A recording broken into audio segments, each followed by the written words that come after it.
go ahead and get started. I want to thank you all for coming today. As you know, we're going to be giving you an update at where we are with the Rosemont Copper Project. Forest Supervisor Jim Upchurch is going to give you a statement.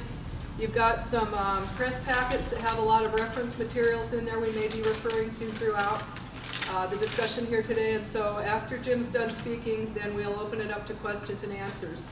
So, Jim, you want to? Okay, well, thank you all for coming. Appreciate you taking the opportunity to be here. We're obviously going to be talking about the Rosemont Copper Project today. I'm Jim Upchurch, the Forest Supervisor for the Coronado National Forest. And we have several other agency people here, so I'll let them introduce themselves. Steve, you want to start? All right, Steve Spangle with the U.S. Fish and Wildlife Service. I'm the Field Supervisor for the Arizona Ecological Services Office. I'm Mindy Vogel, the Minerals and Geology Program Manager on the Coronado National Forest and Rosemont Project Lead. And good afternoon, I'm Tim Shannon. I'm the Gila District Manager for the Bureau of Land Management here in Tucson. I'm Chris Garrett. I'm with SWCA Environmental Consultants. I'm the Project Manager for the EIS. I'm Jean Calhoun. I'm with the Fish and Wildlife Service. I'm the Assistant Field Supervisor in the Tucson office. Guys back there, we'll just introduce yourself. My name is Ben Johnson. I'm the Deputy Communications Staff for the Coronado. I'm Jamie Kingsbury. I'm the Deputy Forest Supervisor for the Coronado. I'm Jim Cope. I'm the District Ranger at Nogales. Okay. All right, so today we're here to, the Coronado National Forest is announcing the completion of the final environmental impact statement for Rosemont Copper Project. It's been a culmination of about 7 years of work that the Forest Service and other agencies and the public has put into this particular document. This stack here represents the final environmental impact statement as well as the draft record of decision. So just by the size of it, you can see that the complexity and the amount of work that's gone into this has been unprecedented for the Coronado National Forest and probably with the Forest Service as well. The draft record of decision represents the draft decision. I want to make sure that everybody understands, the headline, unfortunately, Tony, that the Forest Service will allow Rosemont is not correct. We have made no decision about permitting the Rosemont Copper Project, so I just want to make sure that that's clear up front, that that's the case. What we have done is finish the environmental impact statement, which addresses the effects of the project on the natural resources. And again, we've put out a draft record of decision, and I'll talk later about what that represents. In the draft record of decision, the Forest Service considers the Barrow alternative to be the alternative that best meets the agency's mission and responsibilities, while giving consideration to the environmental and social resources that are present. The selected alternative best meets the stated purpose and need for the project. And the mine plan of operations, as long as it complies with the applicable laws and regulations, should minimize the impacts to the National Forest Service resources. The Barrow alternative protects the resources to the extent practicable, addresses many of the public's concerns, and is consistent with federal laws and regulations. The alternative that's identified in the draft record of decision affects the fewest number of acres of waters of the U.S., the fewest acres of riparian vegetation, and the fewest acres of terrestrial vegetation that is lost. There is no one alternative that completely mitigates or eliminates the effects on the important resource values that are present on the landscape. There's no one action that could mitigate the effect of placing 1.3 billion tons of waste rock and tailings on the landscape. So the challenge is selecting an alternative that represents the best balance of mitigating those effects and avoiding significant impacts to the cultural, social, and resource values, while allowing mining activities that are authorized under federal law. So it's my determination that in the draft record of decision that best meets the goals. In the draft record of decision and in the FEIS itself, the Forest Service has identified many different features to try to mitigate and avoid or reduce the impacts.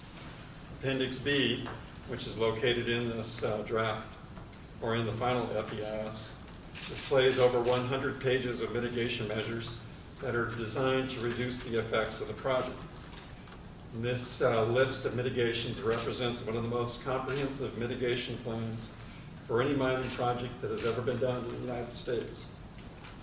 A monitoring plan that has been developed to ensure that we also comply with what's in the FEIS is also in there to help us to identify whether or not we're meeting the predicted impacts of the FEIS. So it's important to note that my decision, or my discretion for this draft decision, is limited by legal authority that I have under the existing mining laws.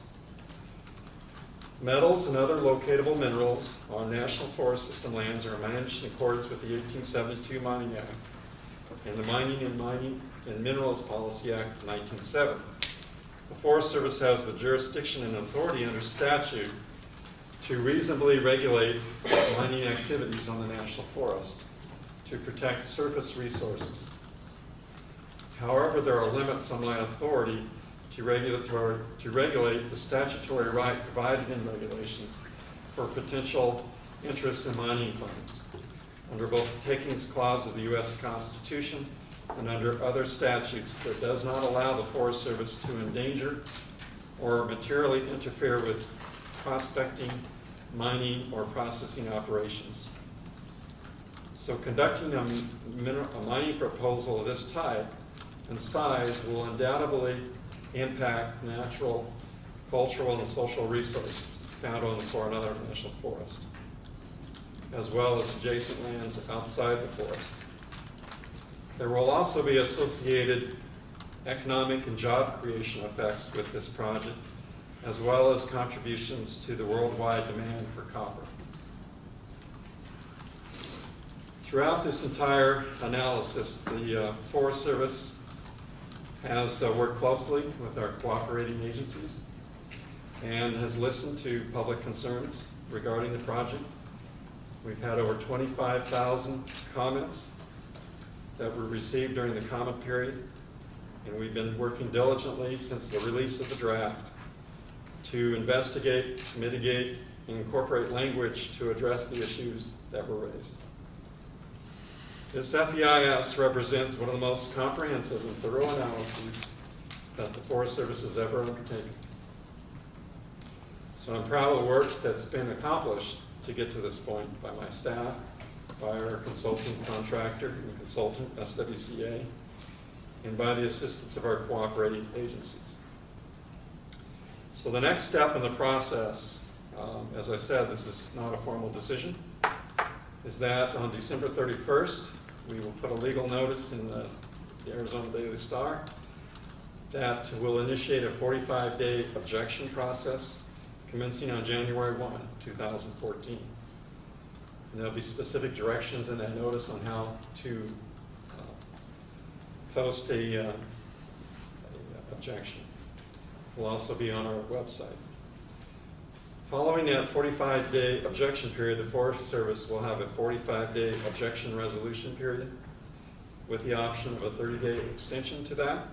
So the total objection period has a statutory limit of 120 days, which cannot be extended beyond that. At the end of the objection period, the reviewing officer, which is the regional forester in Albuquerque, New Mexico, will issue a written response to the objections, which may include instructions to me, the responsible official, to incorporate additional changes in the draft record of decision, to conduct additional analysis, or to move forward with the project.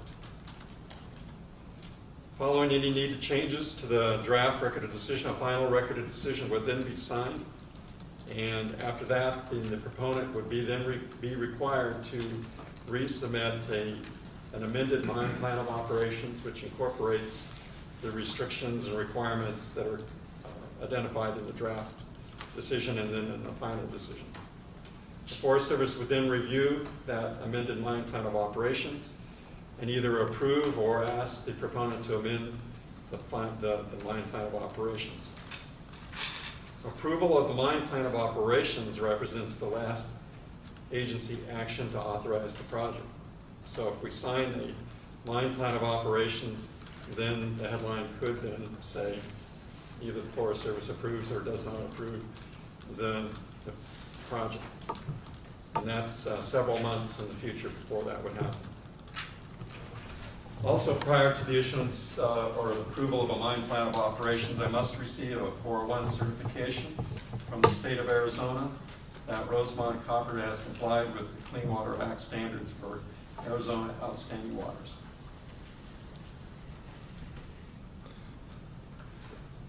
So that's the formal part of that announcement. But I did want to say a few words just personally, that I recognize that this is a controversial project, no doubt about it.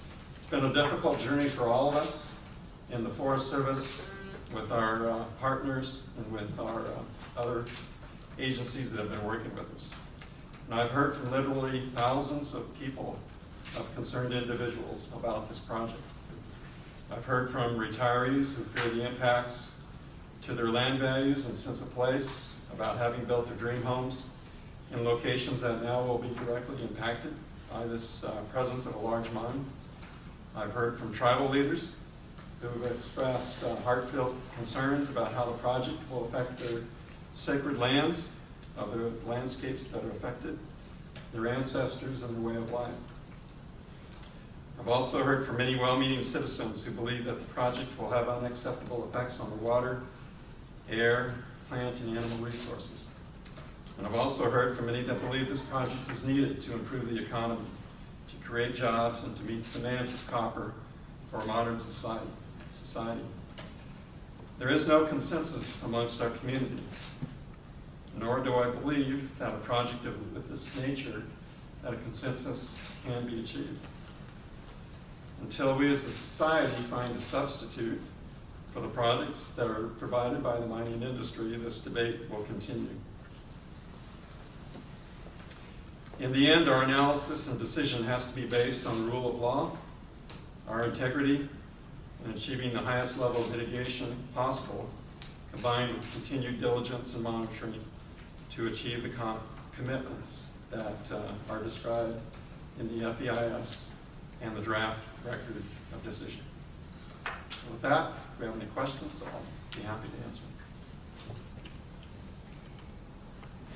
If not for the effect of that mining law, the two mining laws that you mentioned from early 20th century, late 19th century, would you be approving this?